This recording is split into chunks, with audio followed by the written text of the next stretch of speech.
Hello everyone. In this video we are going to discuss the chapter number 6 of civics for class 8th, that is understanding our criminal justice system.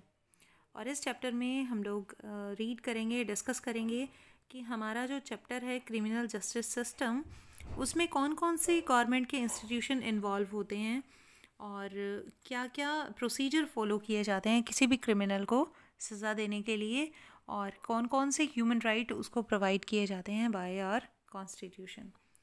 तो let's start. The criminal justice system is a series of government agencies and institution. तो इसमें बहुत सारी government agencies और institutions involve हैं. Goals include the rehabilitation of offender, preventing other crimes and moral support to the victims.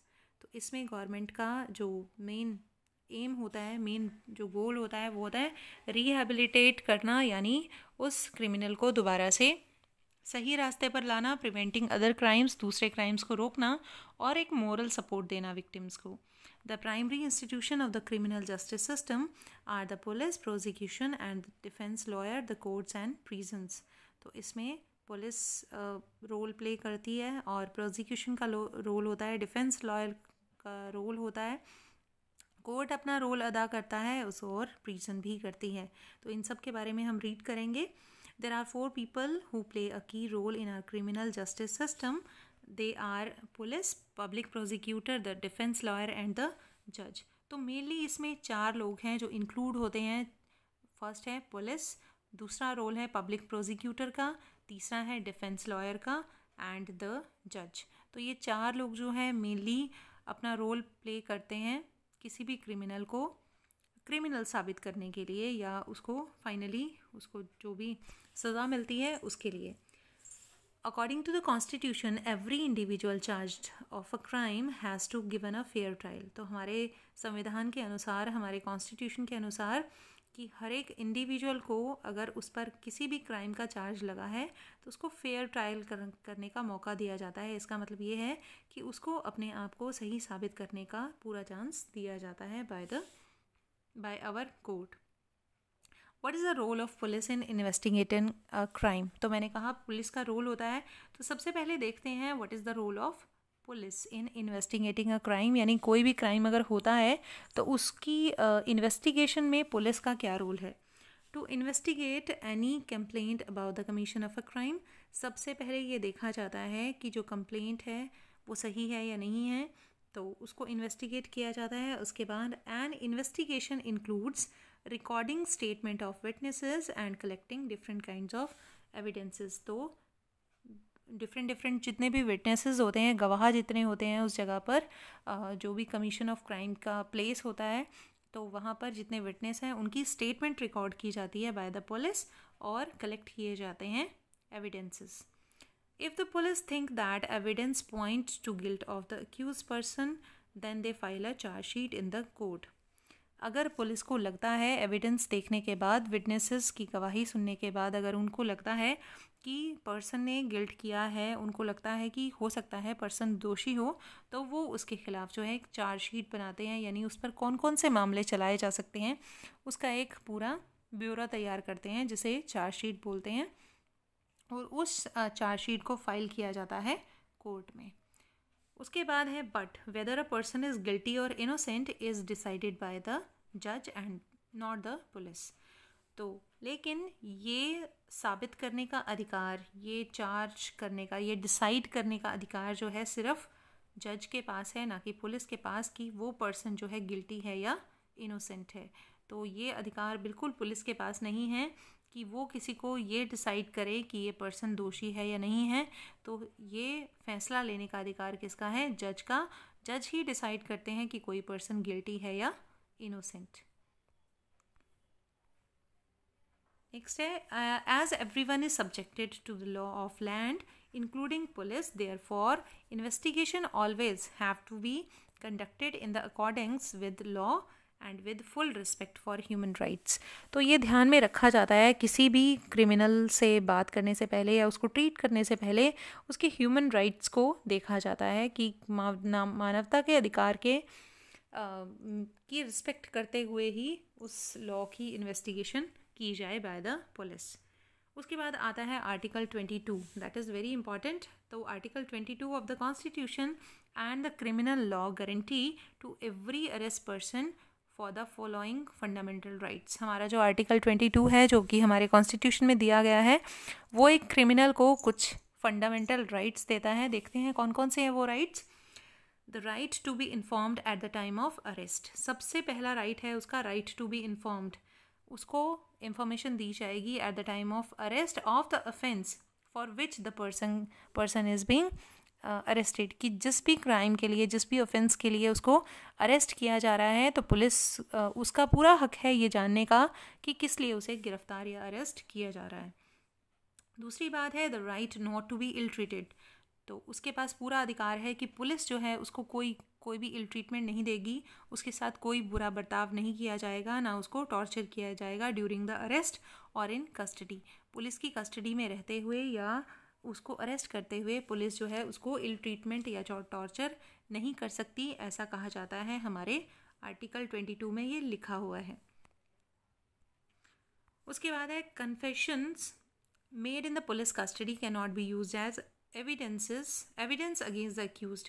तो जितनी भी confession है, जितने भी उसके द्वारा जो है कन्फेस किया गया है, उसके द्वारा स्वीकारा गया है जो भी जुर्म, अगर वो पुलिस कस्टडी में होता है, पुलिस के दबाव के अंदर होता है, तो उसको एज अ एविडेंस हम नहीं मान सकते। जज जो है उसको नहीं मानेगा जब तक वो कोर्ट में जाकर जज के सामने गवाही नहीं देगा, जस्टिस के सामने गवाही नहीं देगा, तब तक उसकी कोई भी कन्फेशन नहीं मानी जाएगी। उसके बाद है a boy under 15 year of age women can not be called and women can not be called to police station only for questioning. तो कोई भी मेल या boy under 15 years of age, 15 साल से कम उम्र के लड़कों को और वुमेन को पुलिस स्टेशन में नहीं बुलाया जा सकता ओनली फॉर द क्वेश्चनिंग। सिर्फ सवाल पूछने के लिए हम उसको पुलिस स्टेशन में नहीं बुला सकते, ऐसा कहता है हमारा आर्टिकल 22। उसके बाद हम बात करते हैं फर्स्ट इंफॉर्मेशन रिपोर्ट की, क्या है ये देखते हैं। तो FIR क्या है, आपने बहुत सारी मूवीज़ में देखा होगा कि FIR फाइल होती है। तो आज देखते हैं कि व्हाट इज़ दिस FIR। तो first point is police can begin investigation into a crime only with the registration of an FIR। तो पुलिस जो है अपनी इन्वेस्टिगेशन शुरू कर सकती है किसके बाद, FIR के बाद। तो सबसे पहली जो इन्फॉर्मेशन है, क्योंकि इसका नाम ही है फर्स्ट इंफॉर्मेशन रिपोर्ट, तो आफ्टर दिस जो है इन्वेस्टिगेशन शुरू होती है पुलिस की। The law states that it is compulsory for an officer in charge of a police station to register an FIR when person gives information about the cognizable offense। तो FIR तभी दर्ज होगी जबकि reliable लगेगा police को या कुछ note करने लायक लगेगा, तभी उसकी FIR दर्ज की जा सकेगी। After this FIR usually consist of a date, time, place of the offence. तो FIR में कहाँ पर वो क्राइम हुआ है, जो भी इवेंट हुआ है वो कहाँ हुआ है, और उसकी डेट, टाइम और प्लेस क्या है, ये बतानी पड़ेगी और लिखना पड़ेगा। Details of the offence which include the description of event. It also states the name, address of the complainant. तो जो भी कंप्लेनेंट है, जो भी शिकायत करता है, उसका भी नाम और एड्रेस इस FIR में लिखा जाएगा, प्लस डेट, टाइम और प्लेस भी लिखा जाएगा कि कब, कहाँ, कैसे हुआ ये। Complainant have got the legal right to keep a free copy of the FIR from the police. तो कंप्लेनेंट जो शिकायत करता है उसके पास पूरा अधिकार है कि वो इस FIR की एक कॉपी अपने पास रख सकता है।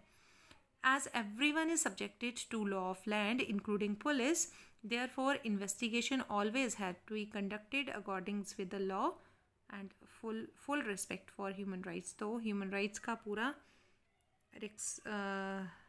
रखा जा सकता है इसमें रिस्पेक्ट। तो ये आर्टिकल 22 जो है हमने रीड कर चुके हैं ये हम। उसके बाद हमने FIR भी रीड कर लिया है। उसके बाद हम आते हैं पब्लिक प्रोसिक्यूटर पे। तो देखते हैं पब्लिक प्रोसिक्यूटर कौन होते हैं।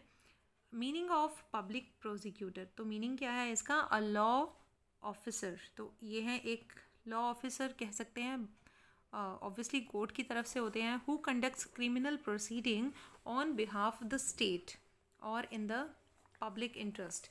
जो कि स्टेट की तरफ से यानी जो कि राज्य की तरफ से देखते हैं और पब्लिक इंटरेस्ट में लड़ते हैं, ताकि हमारे जो सोशल सोसाइटी है हमारी उसमें ज़्यादा क्राइम्स ना फैलें। तो ये पहले देखेंगे कि जो भी कंडक्ट हुआ क्राइम और जो भी प्रोसीडिंग है वो किस तरह से चलाई जानी चाहिए।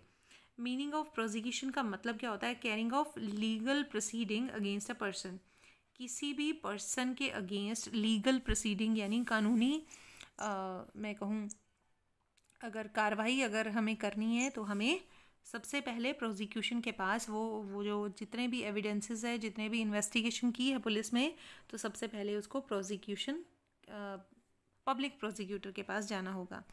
उसके बाद है ये एक तरह के सरकारी वकील कह सकते हैं हम आम भाषा में। What is the role of public prosecutor? तो इनका रोल क्या होता है?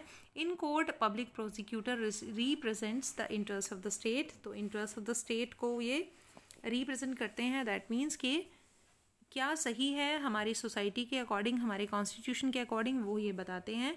उसके बाद है the role of public prosecutor begins once the police has conducted the investigation. जब पुलिस अपनी इन्वेस्टिगेशन कंडक्ट कर लेती है उसके बाद इनका रोल शुरू होता है।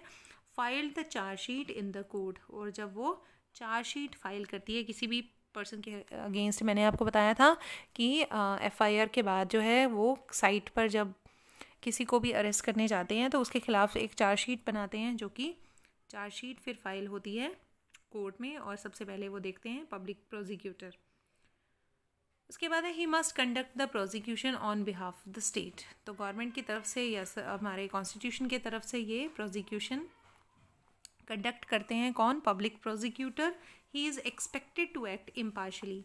तो ये जो है गवर्नमेंट के या मैं कहूँ हमारे कोर्ट के एक रिप्रेजेंटेटिव होते हैं, तो ये ऐसा एक्सपेक्ट किया जाता है कि ये बिल्कुल इम्पार्शल रहे, न्याय को ध्यान में रखते हुए ही करें सब कुछ। And present the full and material facts, witnesses and evidence before the court. तो ये पब्लिक प्रोसिक्यूटर की ड्यूटी होती है कि वो सारे के सारे जो एविडेंसेस हैं वो पूरी सच्चाई के साथ जो है कोर्ट के सामने रखें। What is the role of जज? अब आते हैं फाइनल पर्सन जो है जज, और ये जज क्या रोल प्ले करते हैं हमारे क्रिमिनल जस्टिस सिस्टम में, आइए देखते हैं। द जज hears all the witnesses and any other evidence presented by the prosecution and the defence.